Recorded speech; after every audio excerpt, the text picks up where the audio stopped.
Hi friends, இன்றைக்கி நம்ம கிறிஸ்பியான மொறுமொறுன்னு மசால் வடை எப்படி வீட்டிலே ரெடி பண்ணுறது அப்படிங்கிறத பார்க்கலாம்.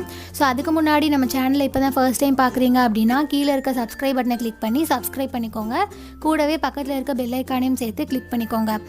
ஸோ இப்போ வந்து மசால் வடை எப்படி பண்ணுறதுன்னு பார்க்கலாம். மசால் வடை பண்ணுறதுக்கு ஃபஸ்ட்டு வந்து நான் 200 கிராம் அளவு கடலைப்பருப்பு வந்து எடுத்து தண்ணியில் நல்லா ஊற வச்சுருக்கேன். ஸோ வந்து நீங்கள் கண்டிப்பாக வந்து 3 மணி நேரம் வந்து கண்டிப்பாக இதுக்கு ஊற வைக்கணும். அதுக்கு மேலேயும் நீங்கள் வந்து ஊற வச்சுக்கலாம். ஸோ 3 மணி நேரம் இப்போ தண்ணியில் நல்லா ஊறிடுச்சு. ஸோ ஊறினதுக்கப்புறமா இதை எடுத்து நல்லா மிக்சியில் வந்து கிரைண்ட் பண்ணிக்கலாம்.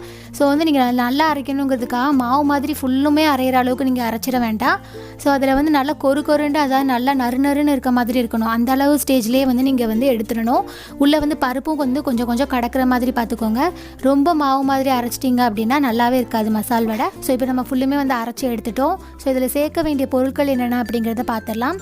ஸோ வந்து சின்ன வெங்காயம் வந்து பார்த்திங்கன்னா ஒரு 1/4 கிலோ அளவுக்கு இந்த மாதிரி சின்னதாக கட் பண்ணி எடுத்து வச்சுருக்கேன். அதுக்கப்புறம் வந்து புதினா மல்லி இலை, அப்புறம் ஒரே ஒரு பச்சை மிளகா.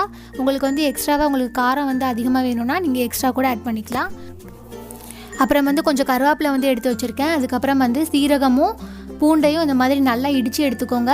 அதுக்கப்புறம் இஞ்சியை வந்து குட்டி குட்டியாக இந்த மாதிரி செருக்கி வந்து எடுத்து வச்சுருக்கேன். அதுக்கப்புறம் வந்து தேவையான அளவு மிளகாய் தூள். ஸோ இது எல்லாமே வந்து நம்மளுக்கு தேவையான பொருட்கள். அதுக்கப்புறம் இது எல்லாத்தையுமே நம்ம என்ன பண்ண போகிறோம்னா, நம்ம ஏற்கனவே கடலைப்பருப்பை வந்து அரைச்சி எடுத்துருக்கோம்ல. ஸோ இதில் வந்து இது எல்லாத்தையுமே வரிசையாக வந்து மிக்ஸ் பண்ண போகிறோம்.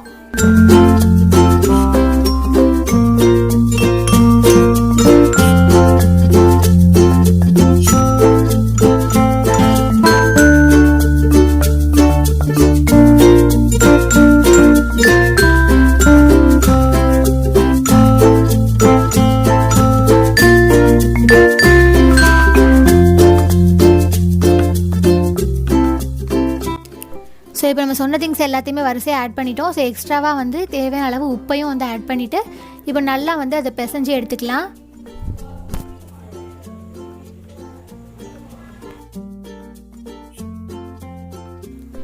ஓகே ஃப்ரெண்ட்ஸ், இப்போ நம்மளுக்கு மாவு வந்து ரெடி பண்ணியாச்சு. ஸோ இதை நம்மளுக்கு பொரிக்கிறது மட்டும் தான் வேலை. ஸோ ஃபஸ்ட்டு நம்மளுக்கு எண்ணெய் வந்து நல்லா சூடாகட்டும்.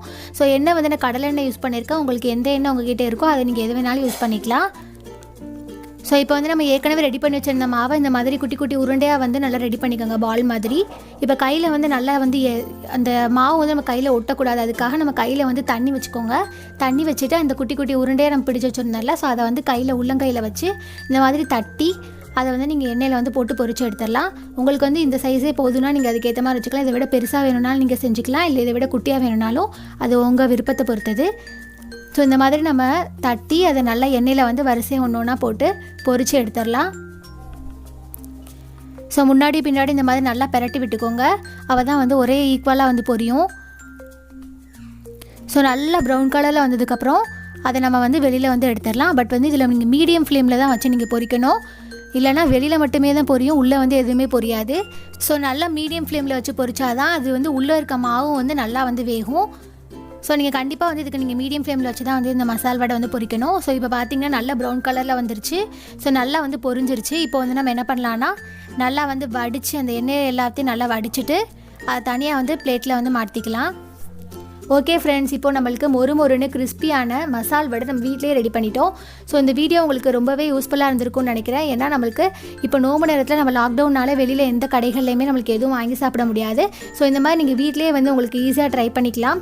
ஸோ இது உங்களுக்கு ரொம்பவே யூஸ்ஃபுல்லாக இருந்திருக்கும்னு நினைக்கிறேன். ஸோ பிடிச்சிருந்தால் லைக் பண்ணுங்கள், உங்கள் ஃப்ரெண்ட்ஸ்க்கும் ஷேர் பண்ணுங்கள். அப்புறம் நம்ம சேனலை சப்ஸ்கிரைப் பண்ண மறந்துடாதீங்க. Thank you friends.